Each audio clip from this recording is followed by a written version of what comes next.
Hello friends, मेरा नाम आकाश कुमार है और आज मैं लेकर आया हूँ आपके लिए क्लास 9 की साइंस बुक का चैप्टर फर्स्ट पर बेस लेक्चर नंबर 4, जिसमें आज हम डिस्कस करेंगे टॉपिक इवापरेशन।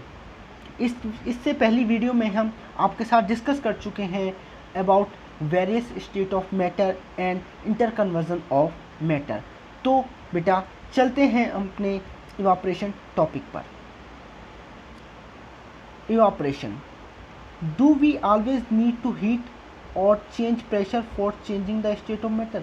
क्या हमें हमेशा चेंज इन प्रेशर और चेंज इन हीट की ज़रूरत पड़ेगी किसी भी मैटर की स्टेट को चेंज करने के लिए? Can you quote some example from everyday life where change of state from liquid to vapor takes place without the liquid reaching the boiling point? क्या आप डेली लाइफ से ऐसे कुछ एग्जाम्पल बता सकते हो जिसमें स्टेट चेंज होती है? जैसे आप देख सकते हो लिक्विड वेपर में चेंज होती हो without reaching the liquid at the boiling point, यानी कि लिक्विड विदाउट बॉइलिंग पॉइंट पे रीच करते हुए अपने वेपर स्टेट में चेंज हो जाए। क्या तुमने ऐसा कोई एग्जाम्पल देखा है? वाटर व्हेन लेफ्ट अनकवर्ड, जब वाटर अनकवर्ड रह जाता है, लेफ्ट रह जाता है, slowly change into water vapour, तो उसमें किस में चेंज होता रहता है? वो वाटर वेपर में चेंज होता रहता है। वेट क्लोथ्स ड्राई अप, जो गीले क्लोथ होते हैं मतलब गीले कपड़े होते हैं वो ड्राई अप मतलब सूख जाते हैं। What happen to water in the above two example, क्या होगा अबव टू एग्जाम्पल में, यानी कि जो ऊपर एग्जाम्पल बताए गए इनमें क्या होगा देखते हैं। We know that particle of matter are always moving and are never at rest. हम जानते हैं कि जो पार्टिकल होता है किसी भी मैटर का या किसी भी पदार्थ का जो कण होता है वो हमेशा मूव करता रहता है, यानी कि मोशन में रहता है और कभी भी वो अपनी रेस्ट पोजीशन पर नहीं आता। Eight a given temperature in any gas, किसी भी टेम्परेचर में गैस में, किसी भी टेम्परेचर पर गैस में और लिक्विड में और सॉलिड में they are particles with different amount of kinetic energy, यानी कि किसी टेम्परेचर पर गैस में, लिक्विड में, सॉलिड में जो इनके पार्टिकल होते हैं इनकी काइनेटिक एनर्जी क्या होती है? डिफरेंट होती है। ठीक है, जैसे हम मान लेते हैं रूम टेम्परेचर है तो गैस के पार्टिकल्स की काइनेटिक एनर्जी क्या होगी? वो अलग होगी। लिक्विड के पार्टिकल्स की एनर्जी क्या होगी? काइनेटिक एनर्जी वो अलग होगी। सॉलिड के पार्टिकल्स की अलग होगी। In the case of liquids a small fraction of particle at the surface, liquid के केस में, लिक्विड मतलब तरल पदार्थ के केस में, यानी कि कुछ ही पार्टिकल होते हैं जो लिक्विड की अपर सरफेस पर प्रेजेंट होते हैं, हैविंग हायर काइनेटिक एनर्जी, और उनकी काइनेटिक एनर्जी कैसी होती है? हायर होती है। Is able to break away from the force of attraction of the other particle, यानी कि कह सकते हैं जो लिक्विड होता है उसकी सरफेस पे कुछ ही पार्टिकल ऐसे होते हैं जिनकी काइनेटिक एनर्जी हायर होती है और उनमें कैपेबिलिटी होती है उस फोर्स ऑफ अट्रैक्शन को तोड़ने की जो उनको अदर पार्टिकल से जोड़ कर रखती है। यानी कि जो लिक्विड सरफेस होती है उस पर कुछ ही पार्टिकल ऐसे होते हैं लिक्विड के जिनकी काइनेटिक एनर्जी हायर होती है और उनकी कैपेबिलिटी इतनी होती है कि उस फोर्स ऑफ अट्रैक्शन को तोड़ सके, जो उनको बांधे रखती है, जो उनको जोड़े रखती है अदर पार्टिकल से, जो कहाँ प्रेजेंट होते हैं? इनर पार्ट में, किसके? लिक्विड के।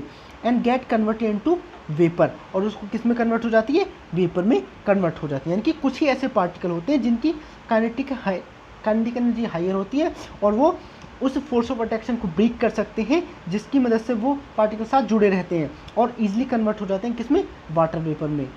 This phenomena of change of liquid into vapor at any temperature below its boiling point is called evaporation. वो फिनोमेना यानी कि वो चेंज जिसमें कोई लिक्विड वेपर में चेंज हो जाए, वो फिनोमेना जिसमें कोई लिक्विड वेपर में चेंज हो रहा है किसी भी टेम्परेचर पर बिलो इट्स बॉइलिंग पॉइंट, यानी कि कोई भी लिक्विड अपने बॉइलिंग पॉइंट के नीचे टेम्परेचर पर, यानी कि कोई भी लिक्विड अपने बॉइलिंग पॉइंट से नीचे के टेम्परेचर पर किस में कन्वर्ट हो जाए? वेपर में कन्वर्ट हो जाए, तो इसी प्रोसेस को क्या कहते हैं? इवापोरेशन कहते हैं। उसी फिनोमेना को क्या कहते हैं? इवापोरेशन कहते हैं। यानी कि the phenomena of change of liquid into vapour at any temperature below its boiling point, it is known as evaporation. यानी कि लिक्विड का वेपर में चेंज होना किसी भी टेम्परेचर में जो बॉइलिंग पॉइंट से क्या हो? कम हो उसे क्या कहेंगे, इवापोरेशन कहेंगे। नेक्स्ट देखेंगे बेटा हम अपना टॉपिक फैक्टर अफेक्टिंग इवापोरेशन। वो फैक्टर यानी कि वो कारण यानी कि वो चीज़ जो इवापोरेशन को क्या करती है, अफेक्ट करती है। Later understand this with an activity. इसको हम अंडरस्टैंड करेंगे यानी कि इसको हम समझेंगे कि एक एक्टिविटी के थ्रू जो यहाँ पे दी गई है, activity number 1.14 take 5 ml of water in a test tube. आपको क्या करना है, 5 ml वाटर लेना है, जिसे किस में रख देना है, टेस्ट ट्यूब में, and keep it near a window और अंडर अ फैन, और उसको या तो विंडो के पास रखना है या फैन के नीचे रख देना है। Take 5 ml of water in an open china dish, और 5 ml वाटर आपको ओपन चाइना डिश में लेना है। Keep it near a window और अंडर अ फैन, और उसको भी कहाँ रखना है, या तो विंडो के पास रखो या फैन के नीचे रखो। Take 5 ml of water in an open china dish, आपको क्या करना है, 5 ml वाटर और लेना है, उसे कहाँ रखना है, ओपन चाइना डिश में, मतलब खुली चाइना डिश में रखना है, open china dish, and keep it inside a cupboard और on a shelf in your class. उसको कहाँ रखना है, कपबोर्ड के अंदर रखना है या अपनी क्लास के सेल्फ में रखना है। रिकॉर्ड द रूम टेम्परेचर, और आपको क्या करना है, रूम के जो टेम्परेचर है उसको क्या करना है, रिकॉर्ड करना है। रिकॉर्ड द टाइम और days taken for the evaporation process in the above cases, यानी कि तीनों तरीके में, यानी कि एक तो हमने टेस्ट ट्यूब में वाटर ले रखा है, और एक चाइना डिश में ले रखा है, एक ओपन चाइना डिश में ले रखा है। तीनों की क्या करनी है, ऑब्जर्वेशन रिकॉर्ड करनी है, और टाइम रिकॉर्ड करना है कि कितने टाइम में वहाँ पे इवापोरेशन हो पाता है, यानी कि कितने टाइम में वो लिक्विड किस में, वेपर में कन्वर्ट हो पाते हैं। Repeat the above 3 steps of activity on a rainy day, और इसी 3 स्टेप की एक्टिविटी जो है, 3 स्टेप्स की जो एक्टिविटी है ये, इसको रेनी डे में यानी कि बरसात के मौसम में परफॉर्म करना है। एंड रिकॉर्ड योर ऑब्जर्वेशन, और आपको अपने ऑब्जर्वेशन को रिकॉर्ड करना है। What do you infer about the effect of temperature, आप क्या देखते हो टेम्परेचर के इफेक्ट के बारे में, सरफेस एरिया के बारे में, और वाइंड और वेलोसिटी के बारे में, यानी कि जो हवा होती है उसकी वेलोसिटी के बारे में, यानी कि इवापोरेशन पर सरफेस एरिया, विंड वेलोसिटी और टेम्परेचर का क्या इफेक्ट ऑब्जर्व करते हो आप। देखते हैं हम यहाँ पे, you must have observe that the rate of evaporation increase with, जो रेट ऑफ इवापोरेशन होता है यानी कि वो, यानी कि चेंज ऑफ, यानी कि the rate of change of liquid into vapour, ठीक है, the rate of change of liquid into vapour increase होता है किसके साथ, या दूसरे शब्दों में कहें रेट ऑफ इवापोरेशन इंक्रीज होता है किसके साथ। देखो फर्स्ट पॉइंट है, तो फर्स्ट फैक्टर है and increase of surface area, यानी कि जैसे सरफेस एरिया इंक्रीज होगा, जितना सरफेस एरिया इंक्रीज होगा उतना ही हमारा रेट ऑफ इवापोरेशन इंक्रीज होगा, यानी कि जितना ज़्यादा सरफेस एरिया होगा उतना ही जल्दी वाटर इवापोरेट होकर वेपर में कन्वर्ट हो जाएगा। We know that evaporation is a surface phenomena, हम जानते हैं कि जो इवापोरेशन होता है वो एक सरफेस फिनोमेना होता है।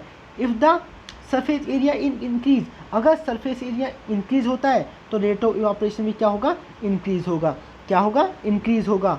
For example while putting clothes for drying up we spread them out, एक एग्जाम्पल हम ले सकते हैं, जब आप कपड़ों को, यानी कि जो कपड़े होते हैं, क्लोथ्स होते हैं, उनको ड्राई अप करते हो, सुखाते हो, तो क्या करते हो आप उनको गठरी बना के रख देते हो या फैला के रखते हो। तो आपने देखा होगा फैला के रखते हो, क्यों रखते हो, कि वो जल्दी सूख जाए। अब जब फैलाते हैं तो क्या होता है, उस कपड़े का क्या हो जाता है, सरफेस एरिया इंक्रीज होता है। जब सरफेस एरिया इंक्रीज हो जाता है तो उसका रेट ऑफ इवापोरेशन है वो भी क्या हो जाता है, इंक्रीज होता है।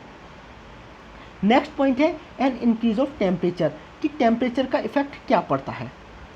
An increase of temperature, with increase of temperature more number of particle get enough kinetic energy to go into the vapour stage, यानी कि जब हम टेम्परेचर इंक्रीज करते हैं तो रेट ऑफ इवापोरेशन भी क्या होता है, इंक्रीज होता है। भाई क्यों होता है इंक्रीज, क्योंकि जब टेम्परेचर इंक्रीज करेंगे, जो पार्टिकल होंगे किसके, लिक्विड के, उनकी काइनेटिक एनर्जी क्या हो जाएगी, इंक्रीज हो जाएगी। जब काइनेटिक एनर्जी इंक्रीज हो जाएगी तो वो जल्दी अर्ली वेपर स्टेट में आ जाएंगे, यानी कि और जल्दी वेपर स्टेट में आने की कोशिश करेंगे। तो क्या कह सकते हैं हम, रेट ऑफ इवापोरेशन जैसे इंक्रीज होगा, किसके साथ इंक्रीज हो सकता है, टेम्परेचर के साथ इंक्रीज हो सकता है। दूसरे शब्दों में कहें तो जैसे टेम्परेचर इंक्रीज होगा तो रेट ऑफ इवापोरेशन भी इंक्रीज होगा। क्यों इंक्रीज होगा, क्योंकि टेम्परेचर इंक्रीज होने के साथ जो लिक्विड के पार्टिकल होंगे उनकी काइनेटिक एनर्जी बढ़ जाएगी और वो ईजिली वेपर स्टेट में आ सकेंगे। नेक्स्ट है जो अफेक्ट करता है इवापोरेशन को, वो है डिक्रीज इन ह्यूमिडिटी, यानी कि ह्यूमिडिटी का डिक्रीज होना, मतलब एनवायरनमेंट में अगर आर्द्रता कम हो जाए तो रेट ऑफ इवापोरेशन इंक्रीज हो जाएगा। Humidity is the amount of water vapour present in the air.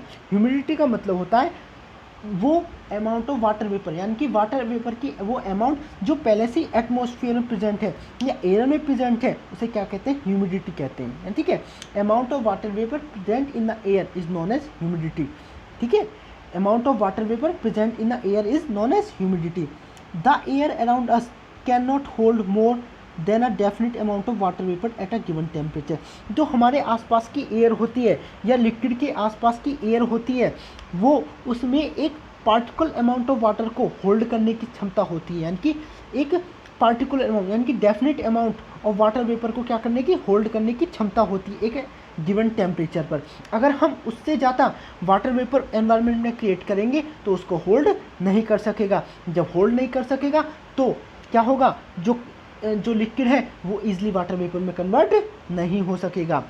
If the amount of water is air is already high, अगर एयर में वाटर की अमाउंट या वाटर वेपर की अमाउंट पहले से ही high है, द रेट ऑफ इवापोरेशन क्या हो जाएगा, डिक्रीज हो जाएगा। तो रेट ऑफ इवापोरेशन क्या हो जाएगा, डिक्रीज हो जाएगा। हमने क्या कहा, जो ह्यूमिडिटी होता है वो amount of water vapour present in air होता है, यानी कि वाटर वेपर की कुछ अमाउंट जो एयर में प्रेजेंट होती है वो ह्यूमिडिटी को रिप्रेजेंट करता है। और हमारे आसपास की जो एयर होती है उसकी कैपेसिटी होती है वाटर वेपर को होल्ड करने की किसी एक पार्टिकुलर टेम्परेचर पर। अगर हम उससे ज़्यादा वाटर पहुँचाएंगे किस में, एयर में, तो वो होल्ड नहीं कर सकेगा उस वाटर को। तो क्या होगा, एक रेट ऑफ इवापोरेशन क्या हो जाएगा, डिक्रीज हो जाएगा। अगर हम मान लेते हैं कि हमारे आसपास की जो एयर है उसकी कैपेसिटी हाई है वाटर वेपर को होल्ड करने की, तो रेट ऑफ इवापोरेशन क्या हो जाएगा, कम हो जाएगा, क्योंकि और अधिक वाटर वो अपने अंदर होल्ड नहीं कर सकेगा। नेक्स्ट है बेटा, N increase of wind and speed. जब हम अगर विंड की स्पीड को इंक्रीज कर दें, क्या कर दें, नेक्स्ट विंड की स्पीड को इंक्रीज कर दें तो क्या होगा। It is a common observation that close drive faster on windy day. हम ये कॉमन ऑब्जर्वेशन हमने ये देखा होगा ऑब्जर्व करके कि जब हम क्लोथ्स को वाइंडी डे में क्या करते हैं, ड्राई अप करते हैं तो वो ईजिली ड्राई हो जाते हैं। ठीक है, जो क्लोथ्स होते हैं वो विंडी डे में, यानी कि जब तेज़ हवा चल रही होती है तो जल्दी से सूख जाते हैं। With the increase in wind speed, जैसे जैसे वाइंड स्पीड इंक्रीज होती है, the particle of the water vapour move away from the wind. जो पार्टिकल होते हैं वाटर पेपर के वो अब यानी कि वाइंड के साथ मूव करते चलते हैं, क्या करते हैं, मूव करते चलते हैं। ठीक है, decreasing amount of water vapour in the surrounding, जिसके कारण हमारे आसपास की जो वाटर वेपर है वो डिक्रीज हो जाती है। जब आसपास की वाटर वेपर डिक्रीज हो जाती है तो एयर की कैपेसिटी क्या हो जाती है, इनकी यानी कि एयर की कैपेसिटी किसको, वाटर वेपर की होल्ड करने की वो क्षमता इंक्रीज होती रहती है। ठीक है बेटा, तो हम कह सकते हैं कि जैसे जैसे वाइंड की स्पीड इंक्रीज होगी तो रेट ऑफ इवापोरेशन भी क्या होगा, इंक्रीज होगा, क्योंकि जब वाइंड की स्पीड इंक्रीज होगी तो वाटर वेपर जो किस में प्रेजेंट है, एयर में प्रेजेंट है, वो मूव कर सकेंगे एक स्थान से दूसरे स्थान पर, जिसके कारण जो जहाँ पे लिक्विड प्रेजेंट है या वेट क्लॉथ सूखे हुए हैं वहाँ पे क्या हुआ होगा, वहाँ पे वाटर की अमाउंट एयर में डिक्रीज हो जाएगी। जब डिक्रीज हो जाएगी तो रेट ऑफ इवापोरेशन क्या हो जाएगा, इंक्रीज हो जाएगा। ठीक है, ये हमारे फैक्टर थे कुछ जो रेट ऑफ इवापोरेशन को इफेक्ट करते हैं, जैसे सरफेस एरिया, टेम्परेचर, ह्यूमिडिटी और वाइंड स्पीड। नेक्स्ट देखते हैं बेटा, how does evaporation cause cooling. जो इवापोरेशन होता है इसके कारण कूलिंग कैसे होती है, यानी कि जो इवापोरेशन होता है वो कूलिंग को कैसे कॉज करता है, यानी कि इवापोरेशन के कारण कूलिंग क्यों होती है। इन अ ओपन वेसल, अगर हम कोई बर्तन ले ओपन खुला हुआ, the liquid keeps on evaporating, तो लिक्विड क्या करेगा, इवापोरेट होना स्टार्ट कर देगा, मतलब वाटर वेपर में कन्वर्ट होना स्टार्ट कर देगा। The particle of the liquid absorb energy from the surrounding to regain the energy lost during evaporation. जो लिक्विड के पार्टिकल होते हैं वो क्या करेंगे, हमारे सराउंडिंग से, हमारे वातावरण से एनर्जी को एब्जॉर्ब करना स्टार्ट कर देंगे। क्यों, अपनी एनर्जी को रिगेन करने के लिए। ठीक है, जो लॉस्ट हो जाती है किसके दौरान, इवापोरेशन के दौरान। The particle of liquid absorb energy from the surrounding, जो लिक्विड के पार्टिकल है वो एब्जॉर्ब करते हैं एनर्जी कहाँ से, सराउंडिंग से। टू रिगेन द एनर्जी, अपनी एनर्जी को रिगेन करने के लिए जो लॉस्ट होती है ड्यूरिंग इवापोरेशन के दौरान। ठीक है, जो एनर्जी लिक्विड की इवापोरेशन के दौरान लॉस्ट हो जाती है उसको वो कहाँ से रिगेन करते हैं, सराउंडिंग से। This absorption of energy from the surrounding make the surrounding cool. यही एनर्जी का एब्जॉर्प्शन किससे, सराउंडिंग से क्या करता है, सराउंडिंग को कूल रखता है। भाई हमारे कोई लिक्विड है, सराउंडिंग के टेम्परेचर क्या, सराउंडिंग की हीट को अपने अंदर एब्जॉर्ब कर लेगा तो बाहर का टेम्परेचर क्या हो जाएगा, डिक्रीज हो जाएगा, और लिक्विड का टेम्परेचर क्या हो जाएगा, इंक्रीज हो जाएगा। यानी कि लिक्विड के आसपास का जो सराउंडिंग है वो क्या हो जाएगा, वहाँ का टेम्परेचर डिक्रीज हो जाएगा और लिक्विड का टेम्परेचर इंक्रीज हो जाएगा, जिस वजह से सराउंडिंग जो क्या हो जाएगा, कूल होने लगेगा, यानी कि ठंडा होने लगेगा। क्योंकि सराउंडिंग की जो हीट है उसको कौन एब्जॉर्ब कर लेगा, वाटर एब्जॉर्ब कर लेगा। कौन, वाटर एब्जॉर्ब कर लेगा। What happen when you pour some acetone on your palm? क्या होता है जब आप एसीटोन जो लेते हो उसको अपने हथेली पर डालते हो। The particle gain energy from your palm और surrounding and evaporated causing the palm to feel cool. जब हम एसीटोन हुआ या एल्कोहल हुआ उसे हम अपने पाल्म पर डालते हैं तो हमें कोल्ड फील होता है, कूल फील होता है। क्यों फील होता है, क्योंकि जो उसके पार्टिकल होते हैं, किसके पार्टिकल, जो एसीटोन के पार्टिकल होते हैं वो क्या करते हैं, एनर्जी गेन करते हैं। कहाँ से, हमारे पाल्म से या सराउंडिंग से। क्या कर लेते हैं वो, हमारे पाल्म से यानी कि हथेली से और सराउंडिंग से क्या करते हैं, एनर्जी को गेन कर लेते हैं। जिसकी वजह से हमें क्या लगता है, जिसकी वजह से क्या होता है, एनर्जी जब वो गेन कर ले तो हमारे जो हथेली होती है, पाल्म, उसका टेम्परेचर क्या होता है, डिक्रीज हो जाता है कुछ समय के लिए। इस वजह से हमें क्या होता है, कूलिंग फील होती है। क्या फीलिंग होती है, कूलिंग फील होती है। The particle gain energy from the palm or surrounding and evaporate causing the palm to cool। और जैसे जैसे हमने एसीटोन डालेंगे वो एनर्जी एब्जॉर्ब करेगा और क्या होने लगेगा, वो इवापोरेट होने लगेगा और हमारी हथेली को क्या मिलेगा, कूलिंग मिलेगी। After a hot sunny day, ठीक है, जब सनी डे यानी कि हॉट सनी डे होता है, people sprinkle water on the roof और ओपन ग्राउंड। तो पीपल क्या करते हैं, वाटर को रूफ पे, छत पे या ओपन ग्राउंड पे क्या करते हैं, स्प्रिंकल करते हैं, यानी कि छिड़काव करते हैं वाटर का। Because large latent heat of vaporisation of water हैव्स to cool the hot surface. जो ये क्या करती है, जो वाटर वेपर की यानी कि वेपराइजेशन ऑफ वाटर होता है उसकी लेटेंट हीट जो होती है लार्जर अमाउंट में, वो क्या करती है, हॉट सरफेस को कूल करने में मदद करती है। क्या करती है मदद, हॉट सरफेस को कूल करने में मदद करती है। यानी कि जो हॉट सनी डे में, यानी कि समर के डेज में आप देख सकते हो तो लोग वहाँ क्या करते हैं, छत के ऊपर या ओपन ग्राउंड में पानी का छिड़काव करते हैं, जिसके कारण जो पानी की लेटेंट हीट होती है, यानी कि पानी की जो लेटेंट हीट ऑफ इवापोरेशन होती है वो क्या करती है, हॉट सरफेस को कूल करने में मदद करती है। क्यों मदद करती है, can you cite some more example from daily life. क्या इसके अलावा कुछ और एग्जाम्पल देख सकते हो अपनी डेली लाइफ से, where we can feel the effect of cooling due to evaporation, जहाँ हम देखते हो कूलिंग किसके कारण, इवापोरेशन के कारण। किसके कारण, इवापोरेशन के कारण। Why should we wear cotton cloth in summer. एक एग्जाम्पल ये भी हो सकता है कि हम समर डेज में कॉटन क्लॉथ क्यों वियर करते हैं, भाई क्या कारण होता है।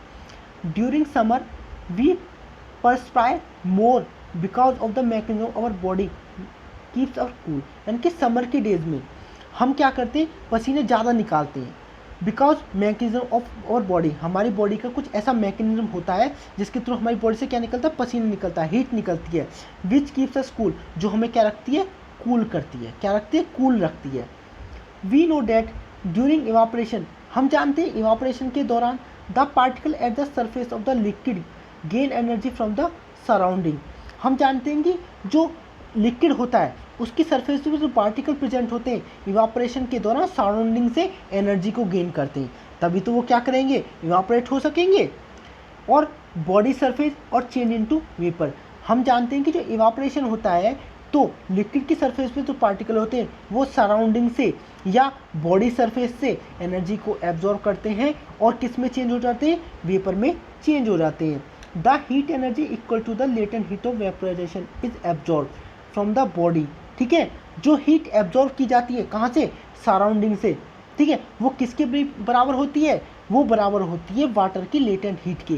किसके बराबर होती है, वाटर की लेटेंट हीट की, यानी कि हीट ऑफ वेपराइजेशन की, यानी कि लेटेंट हीट ऑफ वेपराइजेशन की वो बराबर होती है।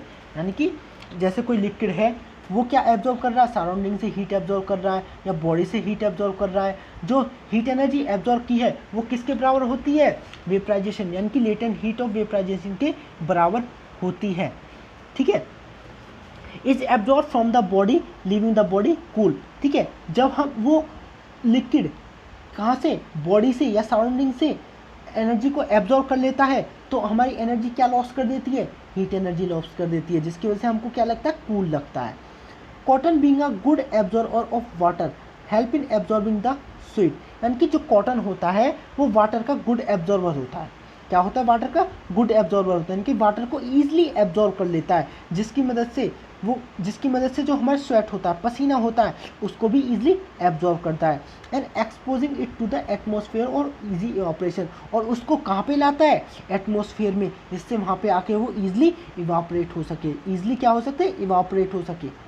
ठीक है बेटा, नेक्स्ट एग्जाम्पल है, आप देख सकते हो, why do we see water droplet on the outer surface of glass containing ice cold water. आपने देखा होगा जब हम आइस लेते हैं और उसको ग्लास में डाल के रखते हैं तो बाहर की तरफ छोटी छोटी बूंदें बन जाती हैं, वाटर की बूंदें बन जाती हैं, वो क्यों बनती हैं, लेट अस सी, देखते हैं क्यों। Let us take some ice cold water in a tumbler. अगर आप आइस कोल्ड वाटर लोगे किसी टम्बलर में, यानी कि ग्लास में, soon we will see water droplet on the outer surface of the tumbler, तो आप देखोगे टम्बलर के यानी कि ग्लास की बाहर की सरफेस पे कुछ वाटर ड्रॉपलेट बन जाती हैं।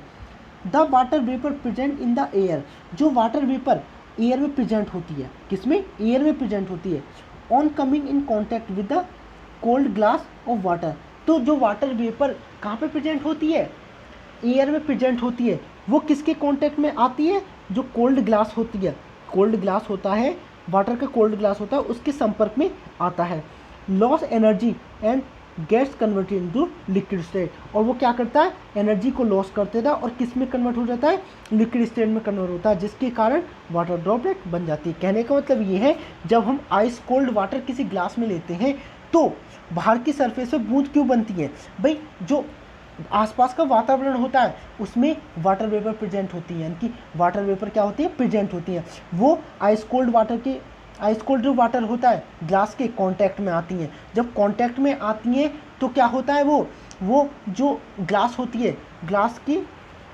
ग्लास को अपनी एनर्जी क्या करती है, लॉस कर देती है, क्या करती है, अपनी एनर्जी लॉस कर देती है, यानी कि आइस कोल्ड वाटर को अपनी एनर्जी लॉस कर देती है, जिसके कारण वो किस में कन्वर्ट हो जाती है, लिक्विड स्टेट में कन्वर्ट हो जाती है, किस में कन्वर्ट हो जाती है, लिक्विड स्टेट में कन्वर्ट हो जाती है, और किस में, और वाटर ड्रॉपलेट क्या फॉर्मेशन हो जाता है। तो बेटा मैं समझता हूँ जो आज हमने टॉपिक आपके साथ डिस्कस किए हैं वो आप समझ गए होंगे।